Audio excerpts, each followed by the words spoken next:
ఇప్పుడు రేవంత్ రెడ్డి గారు చూసుకుంటే పోరాటం అయితే చేస్తున్నారు బీసీ రిజర్వేల కోసం. ఎందుకంటే చేస్తున్నారు? దీనివల్ల ఏం లాభం వస్తుంది? సో దీనికి మీరేం చెప్తారు? దీనికి లాభము నష్టం అని కాదు. కాంగ్రెస్ పార్టీ అనేది 70 ఏళ్ల చరిత్ర ఉంది.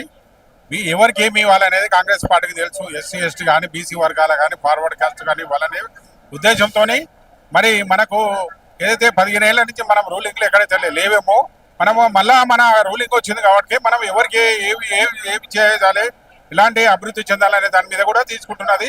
42% అంటే బీసీలు ఇలా దాదాపుగా 40% ఉన్నారు కాబట్టి వాళ్ళకి ఇవ్వాలనే ఉద్దేశంతో అందరూ కూడా పొలిటికల్ కానీ అందరూ కూడా భవిష్యత్తులో బాగుండాలనే ఉద్దేశంతో ఈ కార్యక్రమం చేపట్టారు. ఈరోజు కూడా మరి ఈరోజు మా చీఫ్ రావడము, మరి నుంచి కూడా మన మెసేజ్ చేయడము, మనకు పార్లమెంట్ ఏదైతే బాధ్యించాలనే ఉద్దేశంతో మనందరం కూడా ఏకమైపోవాలనే ఉద్దేశంతో ఇలా ఈ కార్యక్రమం చేపట్టడం జరిగింది. కానీ కవిత మాత్రం నేను పోరాటం చేయడం వల్లనే దీనికి రేవంత్ రెడ్డి గారు యాక్షన్ తీసుకున్నారు అన్నట్టుగా. కవిత గురించి మనందరికీ తెలుసు. కవిత గురించి చెప్పాలంటే మనందరికీ తెలిసిన విషయం, మీ అందరికీ తెలుసు మాకంటే ఎక్కువ. మరి ఒక లేడీగా ఏ పని చేయాలో ఆ పని చేయకుండా ఆమె జీవితంలో ఎవరు చేయని వారు, ఒక జెంట్స్ కూడా ఒకరు పెద్దవాళ్ళు కూడా క్రైమ్ అని అనడానికి లేదు. ఒక ఆడపిల్లకు ఆమె లిక్కర్ దాంట్లో ఎవరైనా లేడీస్ ముందుకోతానండి, ఏ పని చేయలేదు అనేది ఆమెతో చెప్పండి. ఆమె ఏది ఉన్నా కానీ కూడా బతుకమ్మ ఎప్పుడో మన 100 ఏళ్ల చరిత్ర ఉంది బతుకమ్మ గురించి. బతుకమ్మ నేను వచ్చినాకనే జాగృతి, నేను వచ్చినాకనే బతుకమ్మ కానీ తెలంగాణలో ఈ బోనాలు అనేది చెప్తున్నది.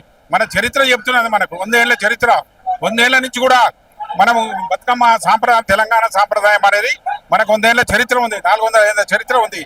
ఇవాళ నేను వచ్చిన చెప్పానంటే అది మీ అందరికీ తెలుసు, ప్రజలందరికీ తెలుసు.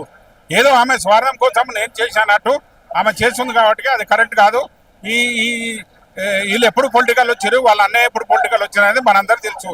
100 ఏళ్ల చరిత్ర ఉన్నది. ఇక్కడ మేధావులు, కాంగ్రెస్ పార్టీలో మేధావులు ఎంతో మంది కూడా మన దీనికి చెప్పే చరిత్ర గల నాయకులు ఉన్నారు.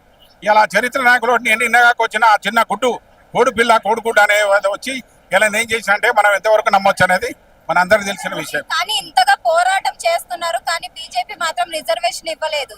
దేనికంటే ఇవ్వలేదంటే వాళ్ళు కూడా ఏంటంటే ఇవ్వాలన్నా వద్దా అనేది వాళ్ళు కూడా చూస్తున్నారు.